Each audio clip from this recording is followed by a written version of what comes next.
হাজুর টিভিতে আপনাদের সবাইকে স্বাগতম। আজকে আমি আছি পাবনা জেলার ঈশ্বরদী থানার মুলাডুলি বাজারে। কাঁচাবাজারে এসে দেখা মিলল একজন কাঁচামাল ব্যবসায়ীর, যিনি একজন অসহায় ভিখারি মহিলাকে কতগুলো টাকা আর্থিক সহায়তা করছেন। তার বিষয়ে খোঁজ নিয়ে জানতে পারলাম সে তার ব্যবসার পাশাপাশি ভিডিও কন্টেন্ট তৈরি করেন। আর সে কারণেই তাকে তখন মোবাইল হাতে ভিডিও করতে দেখা যায়। তার ফেসবুক ও ইউটিউব চ্যানেলে প্রায় ওই বিভিন্ন রকম কর্মসূচি পালন করতে দেখা যায়। কখনো খেলার আয়োজন, এটা হচ্ছে গ্রাম। আমি গ্রামের মধ্যে আজকে একটা খেলা দিতে যাচ্ছি, যে এই খেলাটা আগামীবারও।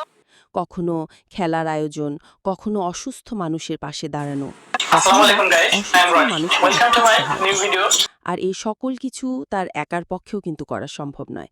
তাই তার সাথে রয়েছে আরও কিছু টিম মেম্বার। টিম মেম্বার সম্পর্কে তার কাছে জানতে চাইলে সে জানায় বর্তমানে তার টিমে ৩ জন রয়েছে, যাদেরকে তার দোকানের পিছে অনেক সময় তার সাথে মিটিং করতে দেখা যায়। সবকিছু মিলিয়ে সে আশাবাদী একসময় তার ব্যবসার পাশাপাশি সেও একজন ভালো কন্টেন্ট ক্রিয়েটর হবে। তার এই সততার উপার্জন থেকে সহায়তার মহৎ উদ্যোগে তার পাশাপাশি আমরাও আশাবাদী। তার একজন সহযোদ্ধা হয়ে তার জন্য রইল অনেক অনেক শুভকামনা। আপনারা কে কে তাকে চিনেন কমেন্ট করে জানাবেন। ভিডিওটি ভালো লাগলে লাইক করবেন, চ্যানেলটি সাবস্ক্রাইব করবেন।